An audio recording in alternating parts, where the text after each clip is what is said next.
Hello and welcome to the Sussex Seamstress PDF sewing pattern tutorial. In this video I'm going to take you through all the steps you need to know to print and construct a PDF sewing pattern. Now if you're watching this video I'm assuming you've never done this before, so I'm going to take you through every single step from scratch.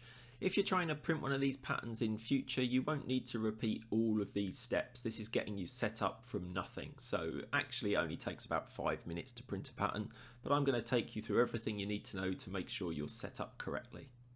Okay, so the first thing we need to do is install Adobe Acrobat Reader.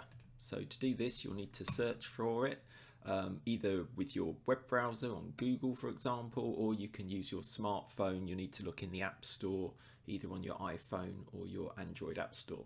And what you're looking for is Adobe Acrobat Reader DC. And this is a free piece of software which lets you print PDF documents. So we can see it at the top here. If I click on that link, that will take me to a page that looks like this, at least on PC. It looks slightly different if you're doing this from your App Store. Now I'm going to show you this whole printing process on the PC. I recommend using either a PC or Mac. However, you can do this directly from a smartphone or from a tablet. You just have a bit less control over the printing process. So when you get to Adobe Acrobat Reader DC, just click Download Acrobat Reader and that will install that for you. Okay, so the next thing we're going to do is just locate the files that we want to print. Now typically when you get sent a pattern, you'll be sent what's called a zip file. And a zip file is basically a package of lots of files all together put into one file. Now to get all of the individual files out of a zip file, if I'm on PC, I just right click on it and I select Extract All. If I click that, it will ask me where I want to put them. And this will be defaulting to the current folder, which is fine for us. So we click Extract and there are all the files which are inside the zip file. So what we have in here are, at the top we've got the instructions, so that we can just print those out normally to see all the construction instructions for our garment. And then we have the pattern itself in multiple different paper formats. So it's in different paper formats, largely to cope with people in different parts of the world. So if you're in Europe, for example, you'll be wanting the A4 pattern, and if you're in America, you'll be wanting US letter. So for the purposes of this, I'm in the UK, so I'm going to select the A4 file. You can actually see there's two sheets of A4 here. That's because this pattern is large enough to need two separate prints. So to open this file, I just right click on it and then select Open With and then Adobe Acrobat Reader DC. Now if, like me, you've set your PC up to automatically open PDF files with Adobe Acrobat Reader, then you can just double click on it. But if you've just installed it, then you may need to do it in this way. So let's just click on that. So here we are in Adobe Acrobat. And the first thing you'll notice is that this looks like a completely blank screen. Sometimes when Adobe starts up, it sets the scaling at a bit of a crazy value. So if you go up the top here where it says 180%, which is what it's scaling the document to at the moment, if you click on that and select actual size, you'll start to actually see what's in the document without having to do lots of scrolling. So this is the first page of our pattern, our PDF pattern. I'll come back to that in a moment, but if we carry on scrolling down, we can see now something that's looking like a sewing pattern. There's part of it there, part of it there, and keep going. So this is all the different parts of the pattern chopped up onto pieces of A4, which we're going to tape together once we've printed it.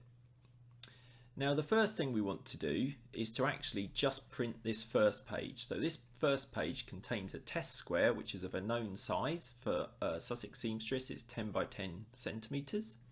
So if we print just this page, we can check that our printer is going to print things at the correct scale before printing the whole pattern. So we go up to print up in the corner here.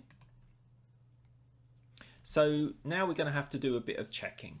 And as I said at the beginning of the video, if you're doing this for sort of the third or fourth time, you'll know what you need to check and what you don't need to check. But because this is the first time we've ever done it, we're going to be really thorough and check everything we possibly can.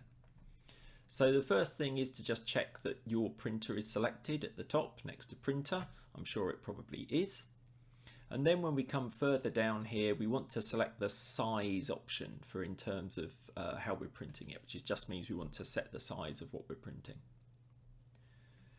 By default, it will probably be on shrink oversized pages. Now we don't want this. We want the pattern to print at exactly the right scale of how it was printed on the paper. Otherwise we're going to end up with a pattern that's smaller than it should be. So we need to select actual size. So if we click that button, that will sort that problem out. The next thing to check is that we are only printing on one side of the paper, because obviously we need to tape all these together into one big pattern. We don't want half of it on one side and half on the other. So we need to just switch that off so that it doesn't say print on both sides.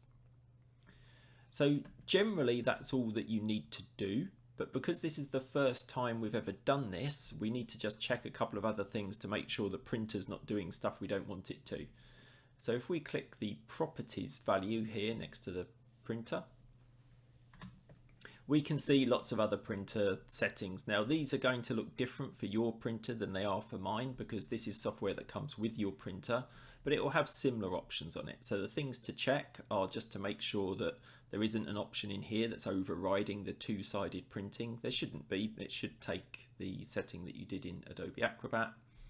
Check that the paper size matches the paper you have in your printer. And then finally, the key thing you want to look for, in mine it's in the advanced settings, is that there is no scaling happening in the printer itself.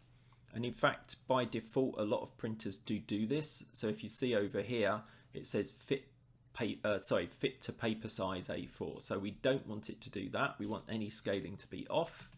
So click off, and then that's that. And we shouldn't need to go messing around in there ever again, hopefully. That should just stay like that and do what we want it to do. So the first thing we're going to do is just print this first page, so we can print this test square and make sure these settings that we've done here are going to print something at the correct scale on our printer. So we only want to print page 1. This test square isn't always on page 1, but most of the time it is. So to select just one page, we go up here to pages and click that, and at the moment it says 1 to 18, which is all of the pages, so we just delete the end of it, and now it will just print page 1. So that's it. Now we go down and we press print, and that will print just this one test page. And what we're going to do now is we're going to measure it. So now we've printed our test square, so we just get a tape measure now, put it against it and make sure it's the right size. So it should be 10 by 10 centimeters in this case, and that's perfect. So that means we're ready to print the whole pattern now. So now we're back in Adobe Acrobat Reader. All that went perfectly well. If it didn't and your test square was the wrong size, you just need to go over those settings that we went through again and make sure everything's correct. If there's any problem, it's almost certainly going to be in the printer itself. So that would be in this properties file, properties window, or in the advanced tab of that. There's probably something in there that's not been set up correctly. So just check that scaling is off and all those kinds of things. But if you've followed the instructions, hopefully that all printed correctly. So now we just need to print the whole pattern. So to do that, we need to go back up here where it currently says we're just going to print one page, and we just select all, and that will print the whole pattern for us. And now we know that's definitely at the right scale. We can just press print, and there's our pattern printed, and we're finished with the computer. So time to get your sticky tape out. Now before we start sticking anything together, it's a good idea to just lay the pattern out on the floor so you can see what the whole thing looks like and where all the pieces go. Generally it will come out of the printer in rows or columns depending on whether it's been printed landscape or portrait. And this is one section of a pattern we can see here just laid out on the floor. So now we need to start sticking these pieces together. Okay, so now we just need to tape all of those pieces together. Now it depends where you've purchased your pattern as to exactly how this works. At Sussex Seamstress we print everything edge to edge, which means all you have to do is line up the edges of your pieces of paper and tape them together. So that's nice and easy. If you get it from some other places, you'll find that there's some overlap in the pattern. What you'll find then is you'll have some little marks on the paper, like crosshairs for example, and you'll need to line up the crosshairs with each other. So you'll have one piece of paper underneath the other at the edges, and you need to line the crosses up. Because that can be quite hard to see, I'd recommend holding the pattern up to a window or something like that to use it as a light box to then help you line up those marks on the different pieces of paper. But we think that's a bit of an effort at Sussex Seamstress, so we just print it edge to edge like you can see here. So you just repeat that process for the whole pattern. Then when you're finished, you're going to have something that looks like this, a completed sewing pattern. And then we just cut the pieces out as normal. And here we can see a completed pattern piece that I've cut out. You can see it holds together pretty well, and you just pin that on and cut out your fabric as normal.